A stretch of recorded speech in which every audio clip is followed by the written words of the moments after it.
Selamat datang di seri filsafat untuk pemula, di mana dalam video-video ini nanti kita akan mempelajari 100 pemikir utama dalam bidang filsafat dalam 100 hari.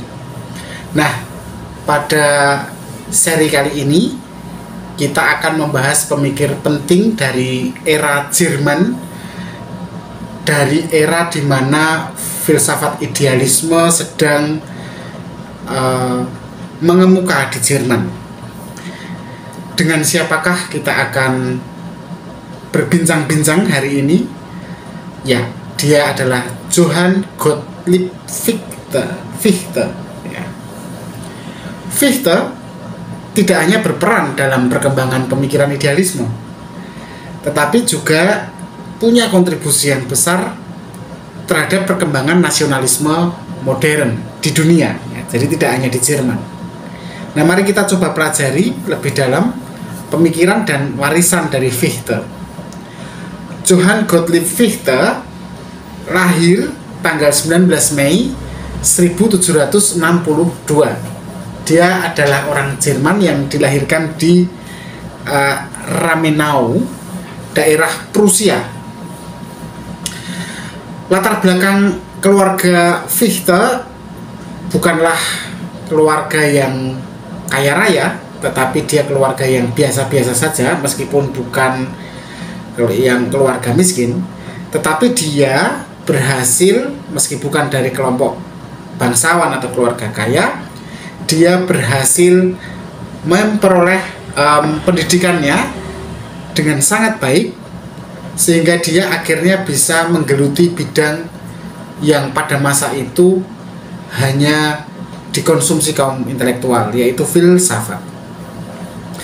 Fichte belajar di Universitas Jena, di mana dia itu menjadi salah satu pengikut terkemuka dari seorang filsuf lain yang sudah kita bahas di video-video sebelumnya, bernama Immanuel Kant. Nah, Fichte tentu tidak sepopuler Immanuel Kant, ya, atau sepopuler Hegel, ya, filsuf lain yang memang namanya sangat besar dalam bidang filsafat, ya.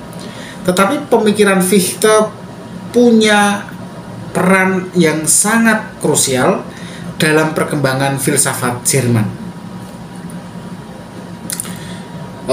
Fichte adalah seorang filsuf yang sangat terpengaruh oleh konsep subjek dan keberadaan atau eksistensi. Dia percaya bahwa kesadaran dan diri sendiri adalah inti dari semua realitas. Dalam pandangan Fichte, pemikiran adalah dasar dari eksistensi itu. Dia dikenal karena karyanya yang kemudian menggabungkan filsafat dan ideologi politik, sehingga nantinya ke depan karyanya itu akan mempengaruhi munculnya nasionalisme Jerman. Ya, seperti kita tahu, Jerman memang punya jenis nasionalisme yang sangat kuat, bahkan kemudian memuncak pada saat masa Hitler, ya, di mana nasionalisme Jerman menjadi bergeser ke nasionalisme ras Arya, gitu ya. Tapi kita tidak akan membahas ke sana, kita akan konsentrasi ke pemikiran Fichte. Nah, lalu apa pemikiran Fichte tentang subjek dan kebebasan, ya? Salah satu kontribusi terbesar Fichte adalah pandangan dia tentang subjek dan diri. Nah, itu teman-teman bisa temukan dalam karyanya berjudul The Science of Knowledge, atau dalam bahasa Jerman Wissenschaftslehre, ya, tahun 1794. Nah, dalam karya itu Fichte mengemukakan bahwa hanya subjek atau kesadaran diri yang dapat dijadikan sebagai dasar dari seluruh pengetahuan.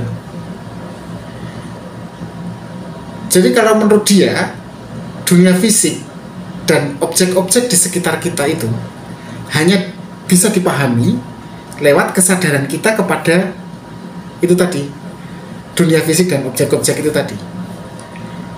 Dengan kata lain, sebenarnya Fichte mencoba memperluas pemikiran atau konsep pemikiran idealisme yang sebelumnya tentu sudah dimulai ya sejak zamannya Immanuel Kant, gurunya Fichte itu. Nah, lalu bagaimana dengan kebebasan?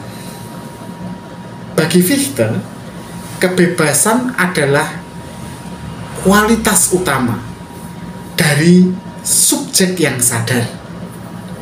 Kebebasan maksudnya ya, kebebasan bukan hanya kebebasan untuk melakukan apa yang kita inginkan, tapi yang dimaksud Fichte adalah kebebasan untuk mengatasi batasan yang diberikan oleh dunia luar, sehingga kita bisa mencapai pemahaman dan realisasi diri kita sendiri gitu.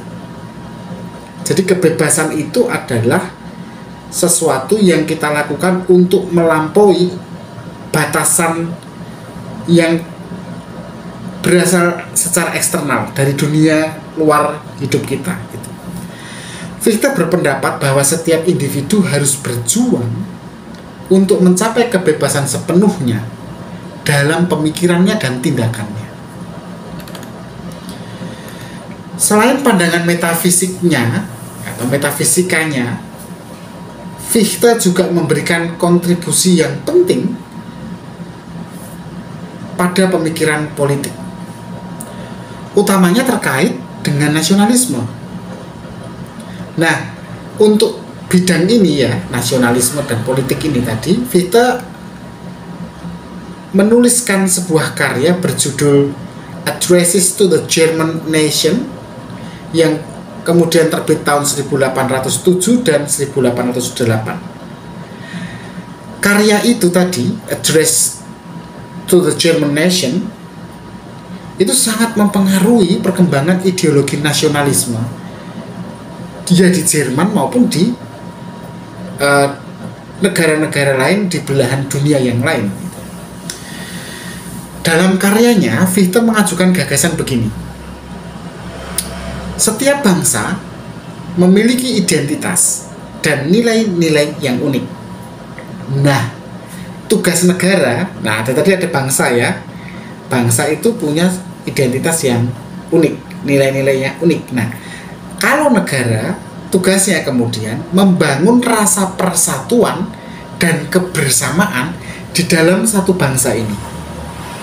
Nah, ide nasionalisme ini kan kemudian nanti sampai ke Indonesia 100-an tahun, sampai kurang dari 200 tahun kemudian ya, sehingga kita memerdekakan diri. Nah, tentu saja ide itu kemudian kita bisa dapatkan karena para pendiri bangsa kita mempelajarinya dari pendidikan barat dari Belanda. Kita kembali lagi ke Fichte. Nah, Fichte berpendapat begini, bahwa dalam hal ini pendidikan itu adalah kuncinya. Kunci untuk apa? Untuk membentuk nasionalisme. Dalam pandangannya, ketika kita ingin menciptakan bangsa yang kuat, maka hal yang harus kita lakukan apa? Yaitu pendidikan harus diadakan semaksimal, seoptimal mungkin membentuk warganya atau warga negara menjadi sadar akan tanggung jawab sosial dan kebangsaannya. Maka dengan cara yang semacam itu, Fichte itu meletakkan pendidikan itu bukan sekedar pendidikan untuk memintarkan, tetapi pendidikan sebagai instrumen yang menghubungkan individu satu dan individu yang lain untuk memiliki satu ikatan kebangsaan dan identitas nasional. Nah, itu yang dipikirkan Fichte. Maka sekarang kan pertanyaannya, apa pengaruh Fichte bagi filsafat secara umum? Baik. Ya, pemikiran Fichte kalau secara khusus itu memang sangat berpengaruh bagi perkembangan filsafat idealisme ala Jerman yang kemudian nantinya akan dilanjutkan atau berlanjut mempengaruhi pemikir seperti Hegel, Friedrich Hegel, dan Schelling. Nah, pemikiran Fichte tentang kebebasan, subjek, dan nasionalisme ini nggak lagi di filsafat, tetapi punya pengaruh yang besar membentuk satu dasar bagi gerakan penting dalam sejarah Eropa, di mana nasionalisme nantinya akan melahirkan begitu banyak negara-negara baru. Meskipun Fichte tidak sepopuler Kant, sekali lagi, tapi dia mempengaruhi banyak pemikir besar di era berikutnya, seperti yang tadi sudah saya sebut ya, Hegel, ya tentu saja Schelling tadi, Schopenhauer, dan pemikir politik seperti Johann Herder. Nah, yang menarik, Fichte itu ide-idenya juga ini teman-teman, meninggalkan jejak yang kuat dalam teori pendidikan dan perkembangan negara.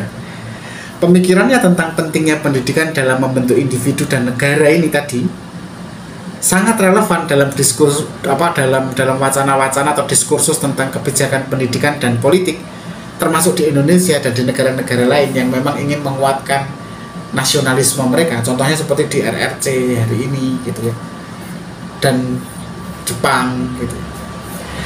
Nah, itu tadi tentang warisannya Fichte. Nah, lalu kalau apa yang bisa kita pelajari dari Fichte bagi hidup kita yang pemula ini? Dari pemikiran Fichte kita belajar tentang pentingnya kebebasan individu dan bagaimana kesadaran diri menjadi dasar dari pengetahuan dan tindakan kita. Fichte itu mengajarkan untuk tidak hanya kita itu memahami dunia luar, tetap dunia di luar diri kita maksud saya, tetapi untuk terus-menerus merefleksikan diri dalam diri kita, sehingga kita bisa sampai pada pembebasan diri dari keterbatasan eksternal dan berusaha selalu mencapai kebebasan yang sejati. Lebih lanjut, tentu saja pemikiran Fichte tentang pendidikan sebagai sarana pembentukan identitas nasional dan sosial, ya jelaslah itu juga memberi kita pandangan yang relevan tentang bagaimana kita dapat menciptakan masyarakat yang lebih terhubung satu sama yang lain, berdaya, di mana setiap individu berkontribusi bagi kesejahteraan bersama dalam bangsa kita ini. Nah, itulah Johann Gottlieb Fichte, seorang pemikir besar yang telah memberikan kontribusi yang mendalam bagi perkembangan filsafat idealisme dan nasionalisme.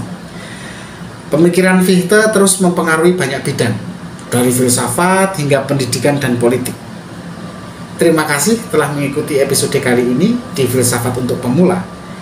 Jangan lupa untuk berikan like, untuk berlangganan, dan mengikuti perjalanan saya mempelajari lebih banyak pemikir revolusioner lainnya. Sampai jumpa di video berikutnya. Tetap berpikir kritis.